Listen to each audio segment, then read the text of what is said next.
अस्सलाम वालेकुम, how are you? उम्मीद है आप सब खैरियत से होंगे। First of all, I welcome you all in our very next video and this video is all about UK value. Yes, we are talking about UK value added tax. जैसे कि आपको मालूम है, पाकिस्तान में नो डाउट बहुत से institution है, बहुत सी कंपनीज हैं जो ना सिर्फ ये कि अमेज़न की ट्रेनिंग प्रोवाइड कर रही हैं, बल्कि वो साथ-साथ different business model like eBay, UK TikTok shop, OnBuy और इसके साथ-साथ अमेज़न होलसेल प्राइवेट लेबल की ट्रेनिंग प्रोवाइड कर रही है। लेकिन एक डिमेरिट जो सब में कॉमन देखा गया है वो ये है कि ऑल्दो यूरोप में या यूके में डिफरेंट कंपनीज वर्क कर रही हैं, बिजनेस कर रही हैं, लेकिन जहाँ तक कि वैट के मामलात हैं, वैट की गाइडलाइंस हैं, यहाँ पर तमाम लोगों के पास जो इन्फॉर्मेशन है वो बहुत लिमिटेड है। मुझे काफी क्यूरीज रिसीव हो रही थी जिसमें लोगों का कहना था कि वो वैट के रिगार्डिंग जो है प्रोसेस समझना चाहते थे कि वैट क्या है, यूके में वैट किस तरीके से काम करता है, इसकी स्कीम्स क्या है, अगर हम प्राइवेट लेबल करने जा रहे हैं तो किस स्कीम पर रजिस्टर्ड होना चाहिए, या अगर हम यूके टिकटॉक शॉप करने जा रहे हैं या इसके साथ साथ ईबे पर होलसेल करने जा रहे हैं या ड्रॉप शिपिंग करने जा रहे हैं, या इसके लिए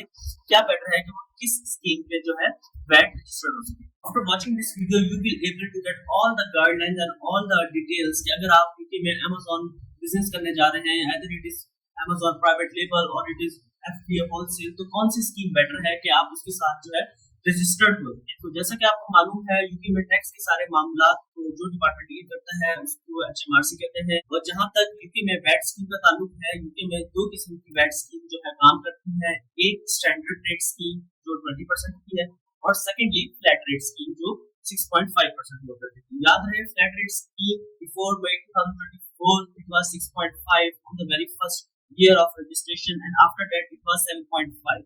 But after the updates of May 2024, scheme has been moved to 7.5 initially on the very first year and after that you will be charged 8.5 rate per annum. जहाँ तक यूके स्टैंडर्ड रेट स्कीम का ताल्लुक है, कोई भी UK limited company either it is registered on the foreign director or it is registered on the director who is based in the UK, अगर उसका business का थ्रेशोल्ड जो है 90,000 पाउंड से क्रॉस होता है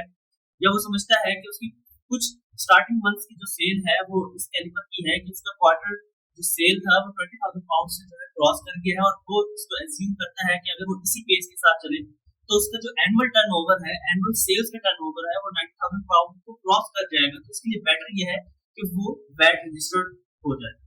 जरूरी नहीं है कि आपका थ्रेशोल्ड अगर क्रॉस होता है आप कभी जो है वैट रजिस्टर्ड हो। अगर आप स्टैंडर्ड रेट स्कीम के साथ जाना चाहते हैं और आप Amazon होलसेल कर रहे हैं या प्राइवेट लेवल कर रहे हैं तो बेटर यह है कि आप हमेशा स्टैंडर्ड रेट स्कीम के साथ जाएं। याद है, स्टैंडर्ड रेट स्कीम जहां पर एक तरफ आपको 20% वैट जो है वो देना पड़ता है, यहीं पर गवर्नमेंट की एक फैसिलिटी भी अवेलेबल है। अगर आप समझते हैं कि गवर्नमेंट को या टैक्स अथॉरिटीज को आपने ज्यादा वैट जो है वो दिया है, आपकी सेल्स के अगेंस्ट जो है वैट कैलकुलेशन जब हुई तो एक ज्यादा अमाउंट वैट की जो है वो आपने सबमिट कैलकुलेशन की तो आपको पता चला कि परचेज के अगेंस्ट जो आपको वैट था, जो आपने वैट दिया था against your purchasing which is very high, purchase के अगेंस्ट आपका वैट बहुत ज्यादा था। तो आप दोनों का डिफरेंस निकाल के जो माइनस में कैलकुलेशन आपको शो हो रही है कि आपने सेल पर जो अपना वैट दिया है वो ऑल्दो कम है लेकिन परचेज पर आपने जो वैट दिया था वो बहुत ज्यादा था, तो आप एक्स्ट्रा वैट जो है गवर्नमेंट से क्लेम बैक भी कर सकते हैं। क्योंकि जस्ट स्टैंडर्ड रेट स्कीम के साथ है कि अगर आप जो है 20% स्कीम के साथ जाते हैं, स्टैंडर्ड वैट रेट स्कीम के साथ जाते हैं, फिर आप एक्स्ट्रा वैट जो है गवर्नमेंट से क्लेम बैक कर सकते हैं।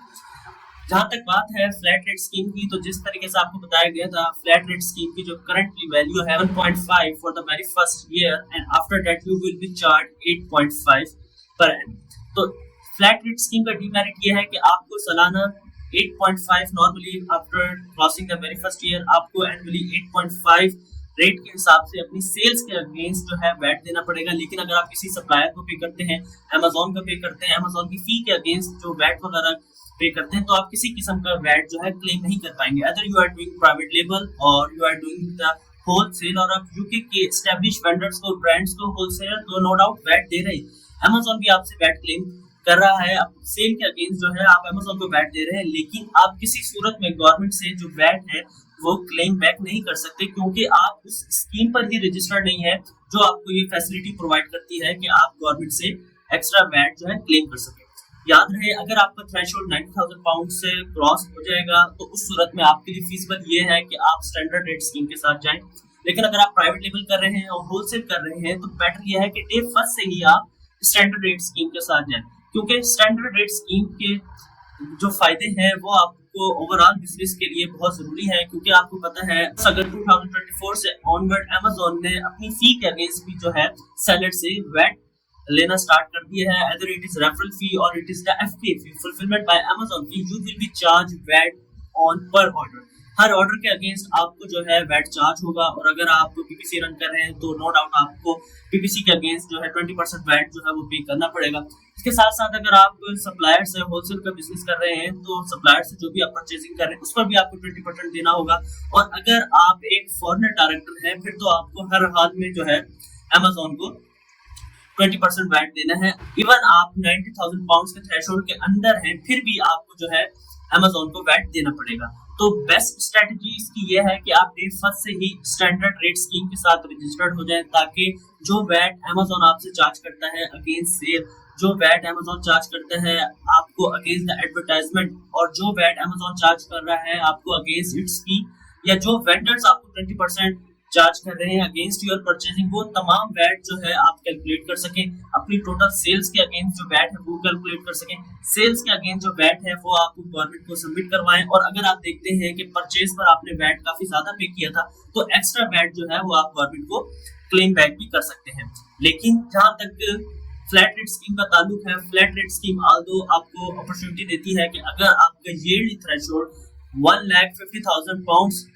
ईयरली बेसिस पर रहता है या इससे कम है तो आप इजीली फ्लैट रेट स्कीम पर रजिस्टर्ड हो सकते हैं। यदि आपका थ्रेशोल्ड 1,50,000 पाउंड से क्रॉस होता है, आपकी जो कैटेगरी है वो चेंज हो जाती है और अब आपको फ्लैट रेट स्कीम से एक दूसरे स्कीम की तरफ मूव होना पड़ेगा। तो ये एक वीडियो थी जो बहुत जरूरी थी, क्योंकि काफी क्यूरीज जो है वो रिसीव हो रही थी और काफी लोग जानना चाह रहे थे कि आल्दो कि वो अपना बिजनेस कर रहे हैं बीइंग अ फॉरेन डायरेक्टर, तो बेशक अगर वो होलसेल कर रहे हैं या प्राइवेट लेबल कर रहे हैं तो कौन सी स्कीम के साथ जाना जो है वो ज्यादा बेटर है। तो I would say it is better to go with standard rate scheme. तो ये एक वीडियो है थी जिसके बारे में आप तक गाइडलाइंस प्रोवाइड करना बहुत जरूरी थी, क्योंकि काफी लोग हैं जो यहाँ पर मार्केट में अवेलेबल हैं लेकिन किसी किस्म के कोई आपको guidelines free of cost provide नहीं करते। आल्दो यहाँ पर काफी प्रोफेशनल अकाउंटेंट्स हैं और एक्सपीरियंस भी है, लेकिन ये इंफॉर्मेशन, ये गाइडलाइंस आल्दो काफी लोगों के पास मौजूद नहीं है। तो बेटर यह है कि आप जो है अपना वैट रजिस्टर करवाएं। जब आप वैट रजिस्ट्रेशन की एप्लीकेशन सबमिट करवाएंगे तो विद इन 40 डेज आपका वैट जो है वो रजिस्टर्ड हो जाएगा। आपकी जो कंपनी रजिस्टर्ड एड्रेस है उस पर एक वैट रजिस्ट्रेशन सर्टिफिकेट जो है वो सेंड कर दिया जाएगा। सेम एज इट इज आप HMRC का अकाउंट ओपन करके भी अपना वैट रजिस्ट्रेशन सर्टिफिकेट जो है वो डाउनलोड कर सकते हैं। और बेटर यह है कि आप प्रॉपर सॉफ्टवेयर की मदद से अपना जो वैट रजिस्ट्रेशन है वो सबमिट करवाएं, या तो आप किसी अकाउंटेंट को हायर कर लें। और अगर आप चाहते हैं कि आपके $100, $120 या $150 सेव हो जाए और आप ये सारा प्रोसेस चाहते हैं कि ये मैं आपको जो है करके दिखाऊं, ताकि जो है आप खुद से जो है वैट रजिस्ट्रेशन जो है कर सकें, और इसके साथ साथ वैट रजिस्ट्रेशन के बाद वैट सबमिशन कर सकें। वैट की रिटर्न्स किस तरीके से होती है, क्वार्टरली वैट रिटर्न्स किस तरीके से होती है, एनुअली रिटर्न्स किस तरीके से होती है, बाई एनुअली रिटर्न जो है किस तरीके से होती है। I would say type yes in the comment section and I will make a detailed video regarding the UK VAT registration के किस तरीके से आप यूके में अपनी कंपनी को वैट रजिस्टर करवा सकते हैं और अपने 100, 120 या $150 जो है किसी भी अकाउंटेंट को, किसी भी प्रोफेशनल बंदे को देने से बचा सकते हैं, और वही अमाउंट आप अपने बिजनेस की प्रॉस्पेरिटी में कंज्यूम कर सकते हैं। आई वुड से अगर ये वीडियो आपको पसंद आई है, like this video, subscribe the channel and hit the bell icon so that you can get all the information on timely manner. मिलते हैं नेक्स्ट वीडियो में।